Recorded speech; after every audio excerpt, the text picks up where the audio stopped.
Hello everyone, good evening. সবাই কেমন আছো? আশা করি ভালো আছো, আর আমরাও খুব ভালো আছি। তো আজকের ভিডিওটা একটু অন্যরকম হতে চলেছে, তো সবাই পুরো ভিডিওটা দেখতে থেকো, একদম স্কিপ করো না। তো চলো ভিডিওটা শুরু করা যাক। আজ বানাবো আলুর পরোটা, সেই রেসিপিই তোমাদের সাথে শেয়ার করব। তো আলুটা এখানে সিদ্ধ করে নিয়েছি। এবার আমি আদাটা বাটি নিয়ে আদাটা আমি ওপর থেকে একটু ঘষে দিচ্ছি। তো এবার দিয়ে দিচ্ছি আমি ভাজা জোয়ান। তোমরা যদি ভাজা জোয়ানটা পছন্দ না করো তা স্কিপ করতে পারো। শীতের দিন মানেই গরম গরম খাবার, তাই ভাবলাম যে একটু দেরি করেই বানাই। প্রায় 8টা 15-20 মতো বাজছে। তো চলো বানিয়ে নিই। এবার দিয়ে দিচ্ছি পরিমাণ মতো লবণ। এবার দিয়ে দিচ্ছি আমি পরিমাণ মতো লবণ। আর ভিডিওতে তোমরা দেখতে পারবে প্রচুর পরিমাণে আমি হাত ধুই, যা যা আমি ব্যবহার করবো একবার করে একটু হাত ধুয়ে নিই। তো চলো এবার দিয়ে দেবো আমি পরিমাণ মতো ভাজা মশলা। আমি অল্প পরিমাণ মতো ভাজা মশলা দিয়ে দিচ্ছি। এবার দিয়ে দিচ্ছি পরিমাণ মতো কাশ্মীরি লঙ্কার গুঁড়ো। যেহেতু এখানে আমি কাঁচা লঙ্কা একদম ব্যবহার করিনি, তাই পরিমাণ মতো আমি লঙ্কা গুঁড়ো দিয়ে দিচ্ছি। এবার দিয়ে দেবো সামান্য পরিমাণ হিং দিয়ে দেবো, যাতে টেস্টটা একটু আরও ভালো হয়। এবার আমি সবগুলোকে ভালোভাবে মেখে নেব। এবার আমি আলুটা ভালোভাবে একটু হাত দিয়ে মেখে নেব।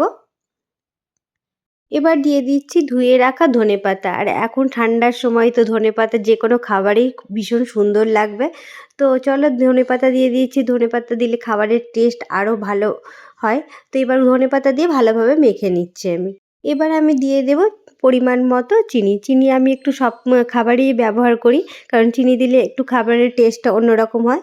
আর এখানে ময়দা মাখা হয়ে গেছে। আর এই যে আমার পুরটা রেডি হয়ে গেছে, আলুটা মাখা পুরো কমপ্লিট হয়ে গেছে। এবার আমি লই বানিয়ে নেব। এবার একটু একটু করে লেচি কেটে আমি লই বানিয়ে নিচ্ছি। বাটির শেপে আমি লইটা বানিয়ে নেব। এবার বাটির শেপে বাটির ভিতরে আমি আলু সিদ্ধের পুরগুলো অল্প অল্প করে ভরে বাটিটা মুড়ে দেব। তো এবার পাশে আমি বসিয়ে দিয়েছি গরুর দুধ। এখানে একটু খেজুর গুড়ের পায়েস করব, তাই গরুর দুধ বসিয়ে দিয়েছি। আর পাশে আমি তাওয়াও বসিয়ে দিয়েছি, এখানে আতপ চালের বানাবো। আর এখানে আমি এবার আমি এলাচটা ধুয়ে দিয়ে দিচ্ছি। লেচিগুলো বানানো কমপ্লিট হয়ে গেছে।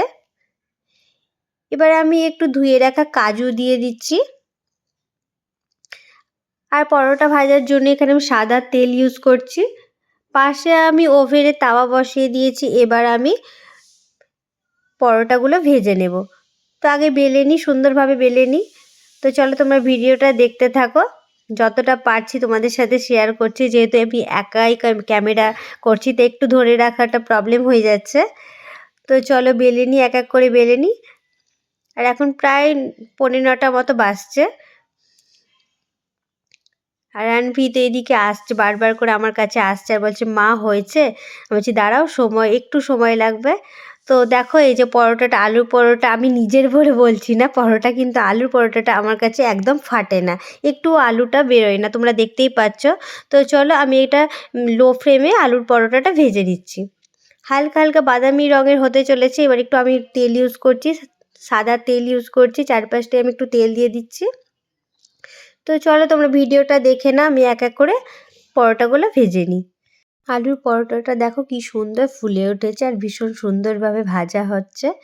তো চলো আমি এক এক করে ভেজে নিই। তো আলু পরোটাগুলো সব ভাজা হয়ে গেছে, এই হচ্ছে ফাইনাল লুক। আর তার পাশে রয়েছে খেজুর গুড়ের গরম গরম পায়েস। তো অবশ্যই রেসিপিটা কেমন লাগলো অবশ্যই কমেন্ট করে জানিও। আর ভিডিওটা ভালো লাগলে প্লিজ একটা লাইক করে দিও। Thanks for watching.